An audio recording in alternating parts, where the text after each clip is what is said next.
Senzinde tungamire mukati mezhiyedzo manana andibata ndimino bondiwike ndimimo tungamire Senzinde tungamire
Jesu iye akanye mwerera kutila mumatambuzo muchinjika unangisimbisa mune upenyu mukutarisa muchinjika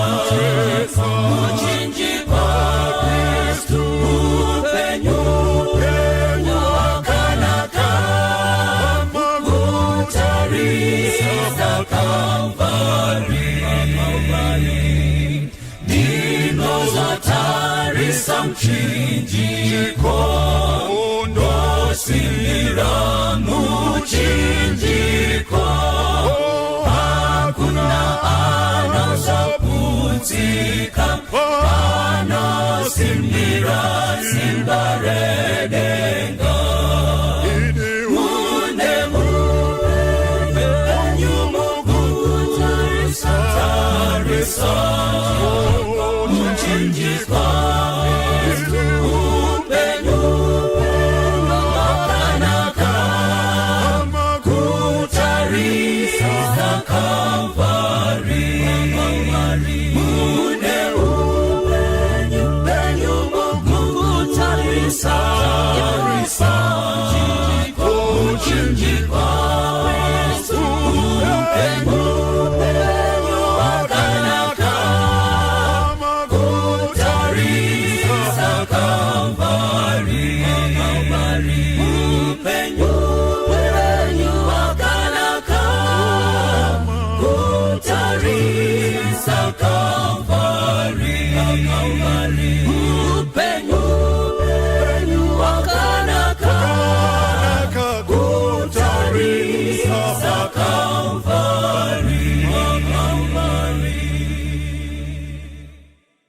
Musoresho ko unoti Usatye Isiraeri. Usatye Isiraeri, usatye uzavunduka. Isaiah 43 verse 1 kusvika pavhesi ya5.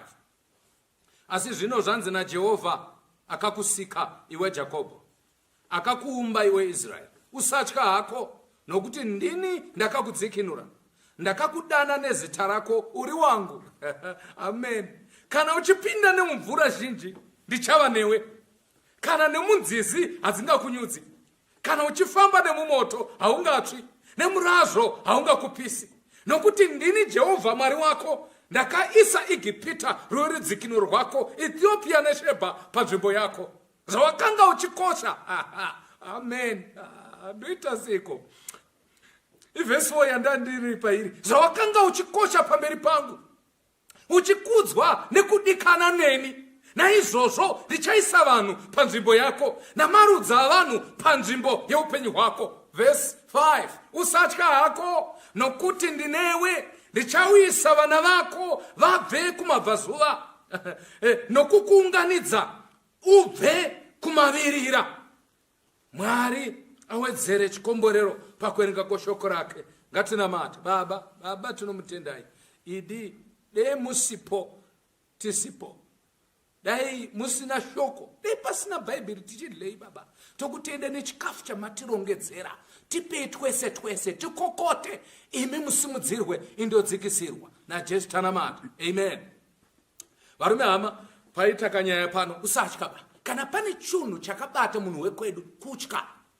Izvozvo ukangobata newspaper, panongoine nyaya dzekungochikidzira vanhu. Hakusi kuti zvavari kutaura zvichikise. Vandikura kuti hanene chingorova. Pose paunongo izvozvo zvandatotaura kuti usatya, watotya. Unototya kuudzwa kuti usatye. Unoona kuti varere kuti usatya, fear not, rakatanga muna Genesis chapter 15. Ndopatinoroona richitanga kutaurwa nezvaro. Apo Mwari vakanga vachitaura naMozisi. Vanoti kuna Mozisi musure naAbraham. Musure Abraham abva kunotora Lot, akanga apambwa nemadzimambo 4. Abraham aenda ikoko akanomutora, ndobva apa Melchizedeki zvegumi. Remember the story. Ndobva mambo weSodoma ati kuna Abraham, ndipe vanhu utore zvako upfumi. Abraham akati actually imimi torei zvenyu zvinhu mundipe vanhu. Hallelujah. Vanhu vekwedu vanoti torei zvinhu, torei vanhu mundipe zvinhu. But Abraham anoti inini ndoda vanhu, nokuti muvanhu mune zvinhu. Imimi torai zvinhu, nokuti mukanga mazvitora zvichanopera. Abraham ari kutaura munyaya panapo, ndokubva ainda asina chinhu. Soko raMwari rinoti Mwari akamushanyira kuvision. Mwari anotaura nevision, Mwari anotaura nehope. But akataura kuna Abraham nevision. Akabva ati Abraham, angasati akunzi Abraham,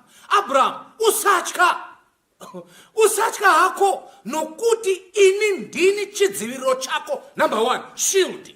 Number 2, ndini reward yako, mugove wako. Hallelujah. What is God saying here? Mwari ari kuti Abraham, iwewe wanga uchitya kuti madzimambo 4 anogona kudzoka akakurowa futi. But let me assure you, I am your shield. Ndini chidziviriro chako. Ndisati ndaenda kure vanhu vaMwari. Varipo vanhu vari kutya kupamwa nenhamo yakambovavinga COVID. But izvino vasina shuwa. Tangobva mumaremoni, tikabva mumaremoni toenda mugariki, tikabva mugariki toenda mumaremoni, tikabva toenda mumvura. Chero chataugwa kungonatira nakunatira.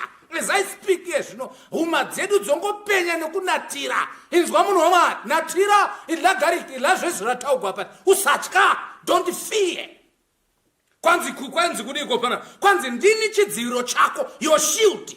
Hallelujah. Kana Mwari ari chidziviriro, chiko chingativinga. Nokuti kana Mwari ari jurawo redu, chichingarova jurawo chikazorova nesu, chinopedzera shungu pana Jehovha. Number 2, ndini your reward. So God is saying kuna Abraham, washayiwa chinhu nokuti watoregwa namambo weSodoma. Asi ini ndini mugove wako, ndini muhoro wako, ndini salari yako. Ndati wakora mariko budi, wapiwa mari, waeko keshegwa ere. Usatya, Jehovah is your salary. He's more than USD. He is above any currency. Iri pano panyika. Kana wakora Mwari wakora. Chii notadza, unoda kutenga stand. Kana unoda stand, una Mwari ariye muhoro, watenga. apa pakanaka ndo first fear not iri kuna Genesis chapter 15, but fear not yekupedzisira yemubhaibheri tinoiwana pana Revelation chapter 1 verse 17. Mwari achitaura naJohn ari pachitsuwa chePatmos. John anoti ndanga ndiri mweya nezuva rashe, which was a Sabbath. Ndiri mweya nezuva rashe, but ndakavhunduka ndine zvandakaona. Ndiri papo ndobva Mwari ati usatya, I am the first and the last. Hallelujah. Mwari anoti kuna John, inini ndakatanga newe. Actually, nyaya yako ichitanga ndanga ndatotanga. Ndichataura nevanhu vanonzwa zvandikutaura pana. Iwe usati waberekwa, Mwari akanga ariko. In other words, hapana chinhu chinyuwani chinoitika kwauri chandisiri kuziva. Kwauri zviri kuitika ibhora repaTV rakatambwa kudhara. It's delayed match. Actually, God is saying, kurwara kwauri kuita iwewe, it delayed match. Ndakaiona kare, yakawiniwa kare. Hakuna pena inoma TV, yakakutwa kuground. Fear not. I am the first and the last. What does that mean? Ndinokanganisika nevanhu vanokanganisa vhangeri. Sorry, ndoita senda kukushorai, but Mwari zvamunotaura muchiti kwanzi, Mwari panogumira pfungwa dzedu ndopanotangira dzaMwari. What mokari. Saka pese Mwari asingafungapo omirira taguma ozofunga. No, Mwari haatangiri patogumira. Mwari anotanga risati atanga oindira mberi taguma, because God was there before there was there. Saka Mwari akanga aripo kuvepe kusati kwavapo. Muri kuzvibatira nomari. Saka that's why the Bible ichitaura ka haisi Revelation 13 verse 8 here kuti Mwari uyu igwayana rakabayiwa before the foundation of the world. Jesu anakufa pakafa, Jesu akafa satafa. Jesu anakufa pamuchinji kwamusi uya paakaura naPirato. Akafa Pirato asati asikwa. Akafa Abrahama naAdamu asati asikwa. Saka Jesu akanga aripo iwe usati wasikwa, usati waberekwa. Hauna kusikwa kai, wakaberekwa kai. Tikutaura Adamu akasikwa naMwari. Mwari achimuumba, Mwari akanga achiona nyaya yako kudhara. Saka usafunga kuti kana wakunamata uri kupa Mwari information. Hausi information minister wokuudza Mwari zvokuita. Isu chedu kungotaridza kuti Mwari tichiri pamwe, ndiri kukuzivisai zvinhu zvamunoziva nechikare. Munhu ari kuziva munhu ari kuziva kajoku kana kachidzokorogwa haaseki. Unotoona kuti masekero ake akamboiona joku anoziva kezvozvo. Unotoona kuti kasekero kake akamboiwa. In other words, God knows us inside out, upside down. God knows us. That's why God is saying, I'm the first, I'm the last. Sakari kuti, paunotanga ndandakatanga kudhara. Paunopera ndinoenda mberi, iwe wapera. Saka usavhunduka. Ngatichidai pana 43 za ndakuudzai kuti fear not kuna Genesis, fear not kuna Revelation. Saka Bhaibheri rakasangwedzwa na fear not. Isangweji yausatya. But anza asatya ndiani? Ndi Israel. Vamwe vese ityai, as long as usiri Israel itya. But Israel ndiani? Hasi kutaura vakomana vepano apa kuJerusarema pano panyika. Tikutaura vakomana vechitsidzo, vanhu vakatora chinzvimbo chaIsraeri yakakanganisana naMwari. Ivo vakati isu tapinda Mwari, tisu mazambiringa emusango akabvisiwa akauya akagatiwa pamuzambiringa wepamba. Saka tiri kuita tiri careful kuti tanga tisiri pamuzambiringa asi takauya nekuda kwaJesu. Saka shoko roti usatya Israeri. Chikonzero chapiwa kuti ngenyi usinganzi usatya. Hakusungonzi usatya zvotogwa nevanhu zvongoti usavhunduka. Mwari anewo it's not about hypnotism kungovhunduka. Noda ngonyaradzana nema. Ishu iri panapa inototaurwa zviri pachena kwanzi naJehovha. Asi zvino kureva kuti from henceforth kana wanga uchitya tisati taita mharidzo ino kubva zvinochiinda kumberi usatya ba. Number 2, ndiani ataura? Jehovha. Jehovah has just God here. Jehovah means Yahweh, great I am, almighty, unkulu, wamasimba ose, agere pakakwirira. Mwari anochengeta dzidzo zvake. Akanga aripo kuvapo kusati kwavapo. Acharamba aripo kusvika neusingaperi. Saka ari kutaura, anoziva zvaari kutaura. Kwanzi akakusika. That's the first thing. Tiri vaMwari by creation. Number 1. Number 2. Iwe Jacob, ishu yekudzokorora Jacob panapa ndeyekudzokorora kuti munhu ane hanya neni. Kana usina hanya naMwari, please, maridzo ineyi hainyanyi kukubenefita. gantaura tine mari dzakawanda dzimwe dzatogona kutaura nemusinei naMwari, but inoi yanga yakananga nemunhu ane hana inorova kana mari dziyarobwa, kuti unzoti ndofunga ndiri kurekwa kwanzi Jakobho, kureva kuti munhu waMwari usatyaba. Varashandiswa panapa Jakobho, ani munoziva kai muJakobho, handiti tsotsi munyengeri, kurutonzi munyengeri usatya, kureva kuti kana iwe uri mutadzi uri munhu akaipa usatya, but shoko rinotevera ndorida Jakobho akasikwa, haleluya, asi Israeri akaumbwa. Amen. Marafika ndarasa vanhu ataugwa pakutanga anzi usatya ndiJakobho akasikwa, munhu wese akasikwa naMwari usatya, but Israel ndiye akazochinja kubva muJakobho ave Israel, ndiye ari kunzi ndakakuumba. In other words, Mwari apedza kutisika ndokubva tavhiringwa naSatani. Actually, let me take you there bichara pacreation. God paakanga akusika Adam haana kutaura, kunyange kutaura kwaita kuti zvinhu zvivepo. Mhuka dzese dzakavapo nekutaura. By the way, Mwari akati shumba ngadzivapo dzikaputika chibva pasi nenzou zvese zvakabva muguruva, but paakanga akusika munhu, the Bible says akagara pasi kwabva kwaita meeting, kanzi todini, kanzi toita munhu, kanzi tomuita sei, kureva kuti pakarongwa. Ukaona Mwari akarongeka achironga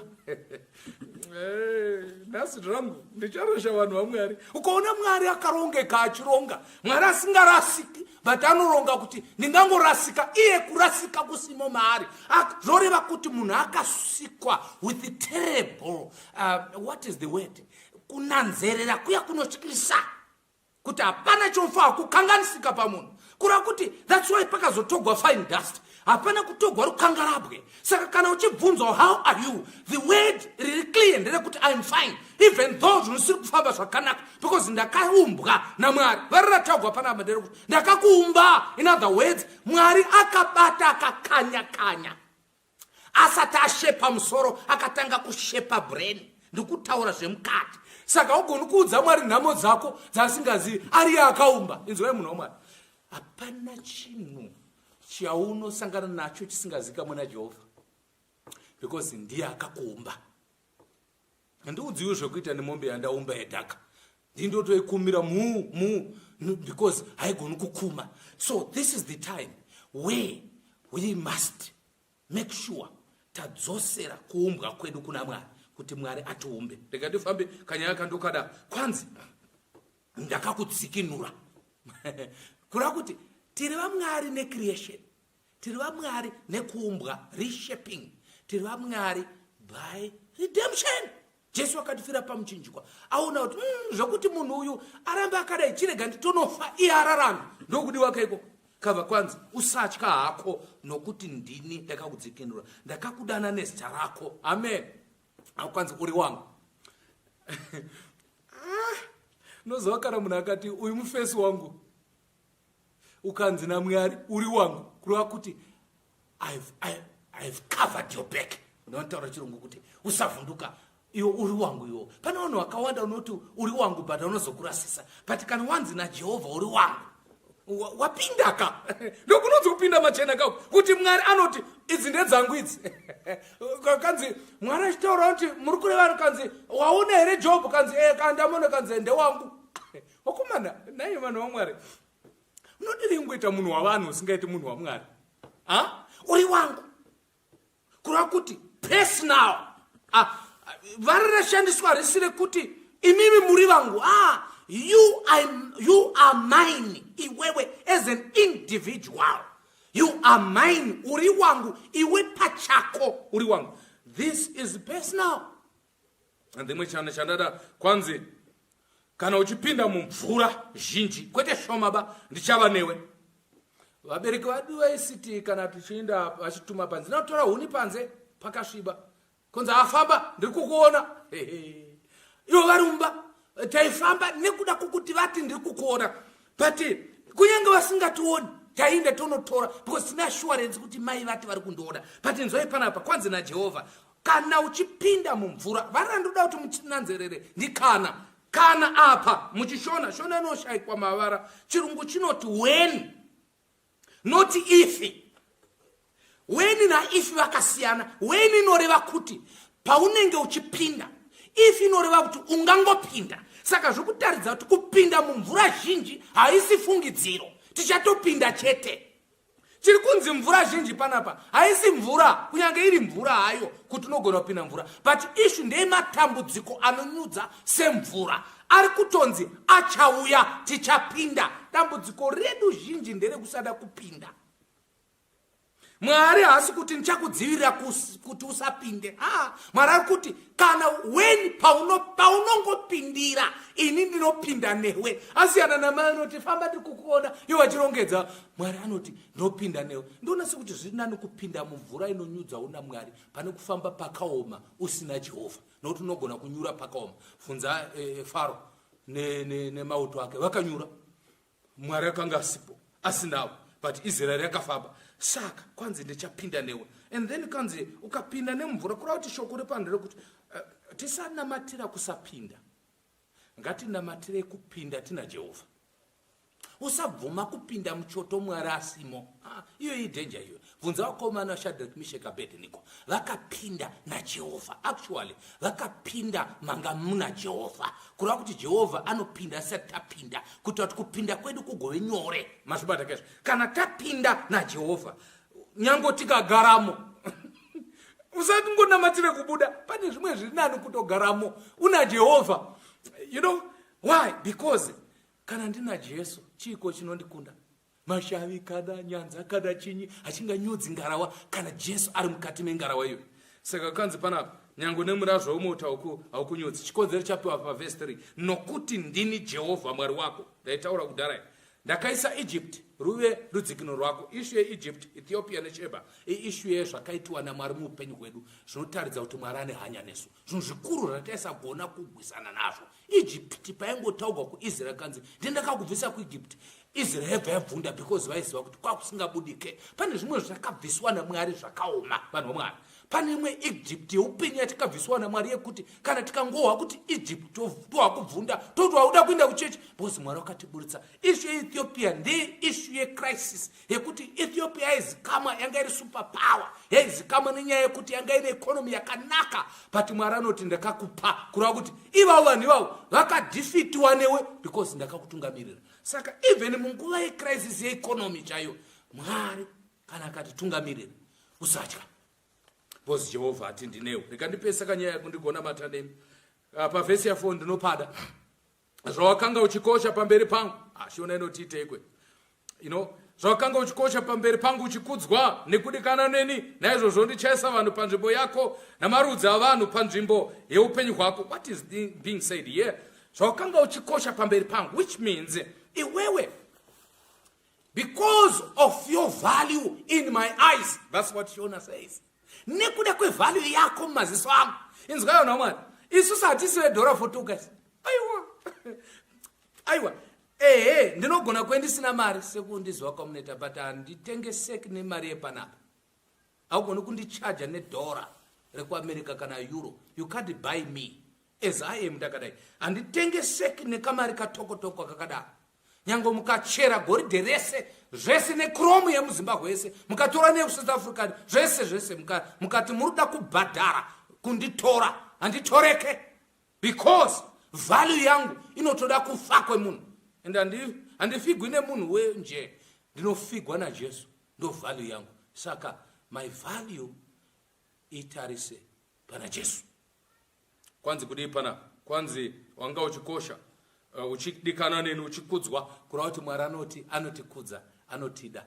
Inzwa naMwari ndati usatye, usavhunduka budi, usavhunduka tete, usatya. Murume akuramba, murume kawo ndiye akuramba. Ko Jesu akuramba? Ndati ndiwe akabroka. Wabroka ka imari isipo, but iwe uripoka. Tenda Mwari kuti uripo, imari yashayikwa chete. Unofanira kuzvitenda izvozvo. Kudza Jehovha nokuti Mwari ari parutivi rwako. Indazopedzisira nyaya ndakutarisa kuti Mwari kwanzi usatya hako nokuti ndinewe. Ndichauyisa vana vako vabve kumabvazuva. Issue iri pano ndeyekuti tisavhunduka, tisatyidzirwa. Jehovha nesu. I want to pray with somebody who is saying, ndiri kutya pastor. Ndakatobata pepa results. Accountant akaunza audit report ndiri kutya kuti kambani yovhara, ende hapana 2 ways kambani ndo yatovhara. Ndiri kutya izvozvi. Actually dokta wakatotaura kuti takutoverenga mazuva hazvichagoni. Izvozvi handisi kutogona pandigere panapa. Marriage yangu is just as good yatoparara. Ndiri kutya pastor. Ndoda unamata nawo hamwese aimbogare pasi. Masevhisi akasiyana siyana. Iyi ndiye vanhu vari kutya, vane zvavari kutya mukati muupenyu. Those I want to pray with them. But before I pray for you, uri Israeri here? Wakachinjwa here pauJakobho, pachitsotsi wakabva here? Kana usati wabva, still message ino apply, because kwanza ndinokuda Jakobho, but nofaa kuchinjwa uite Israel. Uzive kuti Mwari ndiye akakuumba. Wochimira oka ushainira Mwari. Kana Mwari azokukomborera usazomukangana, umurangarire. Muchato wako chingava chii chauri kunamatira, but you are saying ndiri kutya. I want to pray for those who are afraid. Vari kutya. Hapana kutya kunodarika kutya kufa. Ndonyaya hombe chaiche. Utotya kufa. Mapiritsi guchu kudai wakatoapiwa, asi uri kutya. Even kutya kudzokorokwa neCovid. I want to pray with you kuti Jehovah vatakunyire kure kutya, uvimbe naMwari. Is that your prayer? Usatya futi kusimuka, usatya futi kunamata, namata nene pauri papa. Baba wakudenga, takabatwa nekutya. And we are justified because tikatarisa kunyika nezvikuitika, hapana munhu ane dzinoshanda anoramba akadaro. Tinotovhunduka nekutya. But kana tikazotarisa kudenga tozowa kuti inga hapana chekutya, nokuti Jehovha ndiMwari wedu. Ndafara paMwari pamati imimi munotikudza uye munotida, makatida kubva kare.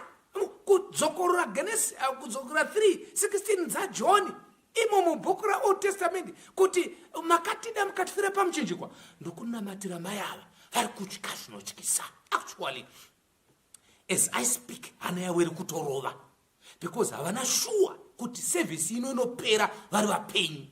Umwe ari kutotyira umwe munhu kuti nhasi zvangu, mwana wangu nhasi zvake. Umwe ari kutotya kuti my way naimi zvichafamba sei. I'm praying nokuti mati tinamata. I'm praying. Toda kunamata kuna Mwari kuti ivai wedu. Baba tinokutendai, ivai wedu. Toda kuti tiwe kudziya kweropa renyu, tiri muhapwa dzenyu, mutivanze mukati mehapwa yenyu. Satani unotiwandira kupi? Agotitorepi? Kana takavanda pamuri, tavanda. Tinokutendai changamira. Visai kutya kwekubroka, kutya kwekurambwa, kutya kwekufa, kutya even kwekuti imba inotorwa, kutya kwekuti even as we are speaking chinondidzokorora. Zvese ngazvipere nezita raJesu. Mutipe faith mukati menyu. Muzita raBaba, nereMwanakomana, neremweya mutsvene. Amen. God bless you.